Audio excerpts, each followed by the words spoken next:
Hello everyone, good morning. আজকে পঞ্চমী আর কালকে ষষ্ঠী, যেটাকে শিল ষষ্ঠী বা শীতল ষষ্ঠীও বলা হয়ে থাকে। এই দুদিন আমাদের বাড়িতে কি করা হয় সেগুলোই আমি আপনাদের সাথে শেয়ার করব। ভালো লাগলে অবশ্যই লাইক, কমেন্ট, শেয়ার এবং সাবস্ক্রাইব করতে ভুলবেন না। দেখতেই পাচ্ছেন এখানে পুজো হয়ে গেছে। সকালবেলা প্রথমে উনানকে পুজো করে নেওয়া হয়েছে, তারপর কাঠ দিয়ে উনানে আগুন জ্বালিয়ে নেওয়া হয়েছে। এখানে রান্নার জন্য যে সমস্ত সবজি লাগবে সেগুলো নিয়ে কাটতে বসা হয়েছে। দেখতেই পাচ্ছেন সব সবজিগুলো এখানে টমেটো, বিনস, ধনেপাতা। ঠাকুমা এক সাইডে বাঁধাকপি কুচি কুচি করে কেটে নিচ্ছে। আমাদের এই শিল ষষ্ঠীর জন্য প্রচুর সবজি লাগে, যেমন কি দেখতেই পাচ্ছেন এখানে ঠাকুমা বাঁধাকপি কেটে নিচ্ছে ভালোভাবে। দেখুন কতগুলো কেটে নিয়েছে। অনেক রকমের শাক এক গামলা কেটে নেওয়া হয়েছে। দাদু সকালবেলা পুকুর থেকে একদম ফ্রেশ মাছ নিয়ে চলে এসছে। মাছগুলো এখানে নুন এবং হলুদ মাখিয়ে নেওয়া হয়েছে। এইগুলো আমাদের পুকুরের মাছ।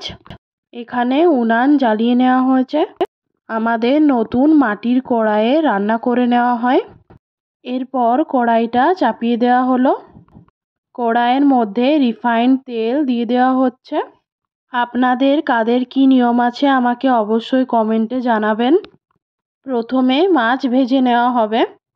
সব মাছগুলো ভালোভাবে নুন এবং হলুদ মাখিয়ে নেওয়া হচ্ছে। এই পঞ্চমীর দিন আমাদের গ্রামের বাড়িতে যতগুলো পুকুর আছে সেই পুকুরের মাছ ধরে নেওয়া হয়। প্রতি বছরই দাদু আমাদের ক্ষেত থেকে ফ্রেশ সবজি, পুকুর থেকে ফ্রেশ মাছ নিয়ে আসে। কড়াইয়ে তেল গরম হয়ে যাওয়ার পর মাছগুলো ভেজে নেওয়া হচ্ছে একটা একটা করে। এই মাটির কড়াইয়ের প্রতিটি রান্নাই খুব টেস্টি হয়। আপনারা যারা পছন্দ করেন অবশ্যই কমেন্টে জানাবেন। সব মাছগুলো অল্প অল্প করে ভেজে নেওয়া হয়ে গেছে। পুকুরের ফ্রেশ মাছ ভাজা খেতে অনেক ভালো লাগে। আর একদিকে সব সবজি কেটে নেওয়া হচ্ছে। এখানে মিক্স ভেজ বানানোর জন্য সমস্ত সবজি কেটে নেওয়া হয়েছে। বাঁধাকপির তরকারি বানানোর জন্য বাঁধাকপি এবং আলু ও মটর ছাড়িয়ে নেওয়া হয়েছে। কুমড়োর তরকারি বানানোর জন্য কুমড়ো ও আলু ছোট ছোট করে কেটে নেওয়া হয়েছে। এখানে মিষ্টি কুমড়ো নিয়ে নেওয়া হয়েছে। রান্নার জন্য সমস্ত সবজি কেটে নেওয়া এবং ধোয়া হয়ে গেছে।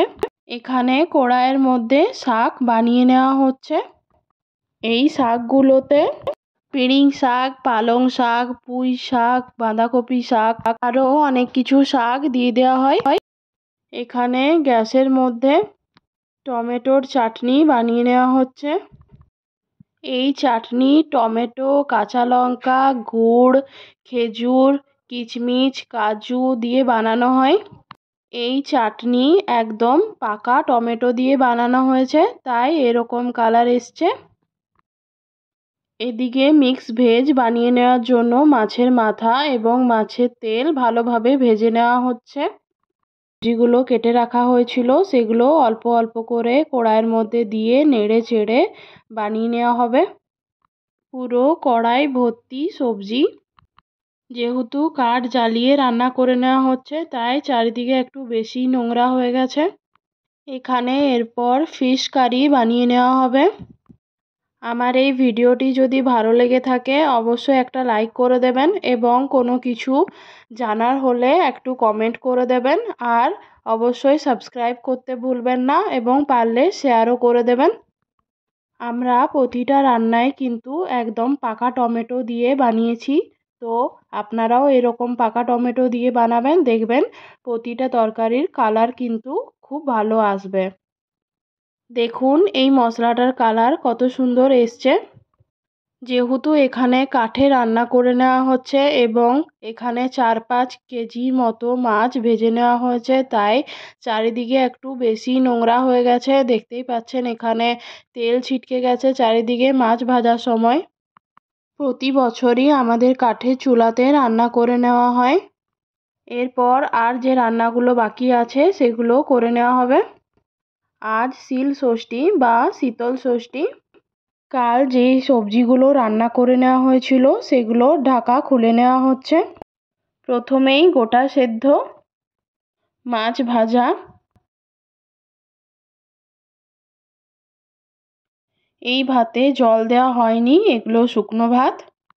আর এই ভাতে জল দেওয়া হয়েছে, তাই এটা পান্তা ভাত। আমাদের দু রকমের ভাত বানানো হয়েছে। এটা হলো ফিশ কারি,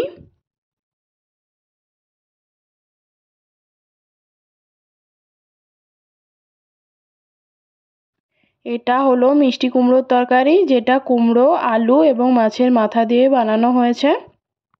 ঠাকুমা আস্তে আস্তে সব সবজির ঢাকা উঠিয়ে নিচ্ছে। এটা হলো বাঁধাকপির তরকারি, যেটাতে বাঁধাকপি, আলু, মটর কলাই এবং মাছের মাথা দিয়ে বানানো হয়েছে। এটা হলো মিক্স ভেজ, যেটাতে সমস্ত যে শীতকালে সবজি পাওয়া যায় সে সবজি দিয়ে বানানো হয়েছে। এটা টমেটোর চাটনি। এরপর ঠাকুমা এখানে খেতে দিয়ে দিচ্ছে সবাইকে। ঠাকুমা এখানে প্রথমে ভাত দিয়ে দিল, তারপর মাছ ভাজা, বাঁধাকপির তরকারি, মিক্স ভেজ, কুমড়োর তরকারি, তারপর চাটনি, তারপর ফিশ কারি আর গোটা সেদ্ধ। এরপর ঠাকুমা এক এক করে সবাইকে খেতে দিয়ে দিল। এগুলোই আমাদের রান্না করা হয় প্রতি বছর। তারপর আমরা সবাই মিলে বেরিয়েছিলাম ঠাকুর দেখতে। আমরা কোথায় কোথায় ঠাকুর দেখতে গিয়েছিলাম এবং কোথায় কি কি প্যান্ডেল করেছে আমি আপনাদেরকে দেখাবো। আপনারা আমার ইউটিউব চ্যানেলে লং ভিডিওতে দেখতে পেয়ে যাবেন, আমি পরে আপলোড করে দেব। এই ভিডিওটি যদি ভালো লেগে থাকে অবশ্যই লাইক করে দেবেন এবং চ্যানেলটিকে সাবস্ক্রাইব করে দেবেন।